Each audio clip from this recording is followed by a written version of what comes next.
কালনায় cold স্টোরেজে ammonia gas cylinder burst করে মৃত দুই শ্রমিক, এলাকায় আতঙ্ক। ঘটনাটি কালনা 2 নম্বর ব্লকের ভবানন্দপুর গ্রামে। কালনা ভবানন্দপুরের সকালে একটি হিমঘরে কাজ চলাকালীন মেশিন রুমে অ্যামোনিয়া গ্যাস সিলিন্ডার বাস্ট করে দুজন শ্রমিকের ঘটনাস্থলে মারা যায়। হিমঘর সূত্রে জানা গেছে মৃত শ্রমিকরা হলেন সজল ঘোষ ও সর্বান প্রসাদ শর্মা। ঘটনায় কয়েকজন আহত হয়েছে। কালনা সুপার স্পেশালিটি হসপিটালে ভর্তি। ছিল আজকে খুব সাধারণ একটি স্টোর, ঠিক আছে। সেই স্টোরে কিছু মেনটেন্যান্সের কাজ চলছিল, যেহেতু আলু স্টোর, কদিন বাদেই আমাদের আলু উঠবে, এই কারণে যাতে পরবর্তী আলুগুলো ঠিকঠাকভাবে রাখা যায় কিছু মেনটেন্যান্সের কাজ চলছিল। সেই কাজ চলাকালীনই কিছু দুর্ঘটনা ঘটে। ওখানে কি হয়েছিল, কি ঘটনা? মানে সারানোর সময় কিছু গ্যাস বাইরে ছড়িয়ে পড়ে। কি গ্যাস ছিল?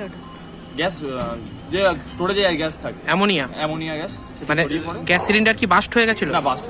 হ্যাঁ, বাস্ট। যারা মানে আহত তারা বলছে বাস্ট করে গিয়েছে।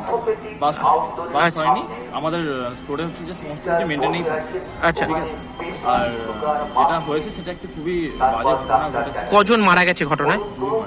আর আহত কজন? আহত একজন বা দুজন আছে। আচ্ছা, ওখানে কি দমকল এসছে? ওখানে আমাদের সকাল থেকে কালনার আইসি সাহেব আছেন, আমাদের এসডিপিও সাহেব গেছেন, এবং দমকলের 4টা থেকে 5টা ইঞ্জিন সবসময় কাজ করছে। এলাকার সমস্ত মানুষ যাতে কোনো রকম অসুবিধা না হয় কোনো গ্যাসের জন্য বা আগুন টাইপের কিছুর জন্য, সেটা আমাদের প্রশাসন এবং আমাদের যারা আছেন তারা ভালোভাবে। আচ্ছা, বলছি মানে কি করে এই ঘটনাটা ঘটলো? মানে হঠাৎ করে মানে কি মেনটেনেন্সের সময় বাস্ট করে যায়? না, বাস্ট করেনি, প্রথমত এটা বাস্ট করেনি। আচ্ছা, এটা তারাই যারা ছিল তাদের কোনো কারণবশত হয়তো লিকেজ বা কিছু হয়েছে, এটাই আমরা জানতে পেরেছি। আমরা যখন জানতে পেরেছি, আপনিও যেখানে আমিও সেখানে, আমি সঙ্গে সঙ্গে ছুটে এসেছি। কি নাম আপনার? আমার নাম তৌফিক। তৌফিক কি? তৌফিক শেখ। আপনি মারা গেছেন, কে হয় আপনার? আমার যেত দাদা। আচ্ছা, কি হয়েছিল আজকে ঘটনা সকালে? সকালবেলা তো ডিউটিতে গেছি, সকালবেলা ডিউটি, মর্নিং ডিউটি ছিল আজকে। তারপর আমি খবর পাচ্ছি, আমার ফোন করছি এরকম অ্যাক্সিডেন্ট হয়েছে। ওখানে কি অ্যাক্সিডেন্ট হয়েছে বলো, গ্যাস বাস্ট করেছে। মানে গ্যাসের অ্যামোনিয়া গ্যাসের সিলিন্ডার বলছে তো সিলিন্ডার বাস্ট করেছে ওখান থেকে।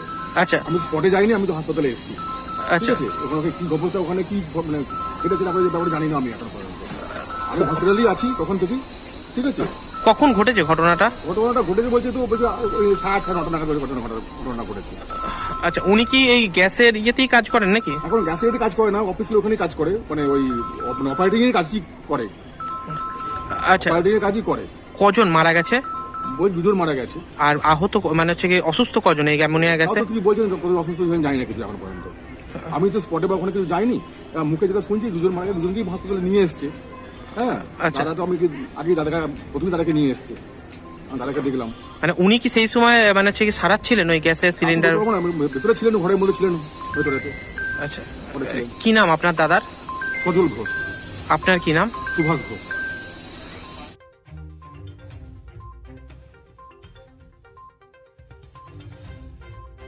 পুরুলিয়া শহরে এখন স্বল্প খরচে উন্নত ও অত্যাধুনিক চিকিৎসা পরিষেবা বর্দান হসপিটালে। এখানে general, laparoscopic, gynaecologist, paediatrician, anaesthetist, general physician, orthopaedic সহ বিভিন্ন রোগের অভিজ্ঞ ডাক্তারবাবুরা নিয়মিত রোগী দেখছেন। এছাড়াও 24 ঘন্টা বিনামূল্যে অ্যাম্বুলেন্স পরিষেবা রয়েছে, স্বাস্থ্যসাথীর সুবিধাও। যোগাযোগ করুন বর্দান হসপিটাল, রাঁচি রোড, সৈনিক স্কুলের নিকটে। মোবাইল নাম্বার 8918968624 এই নাম্বারে।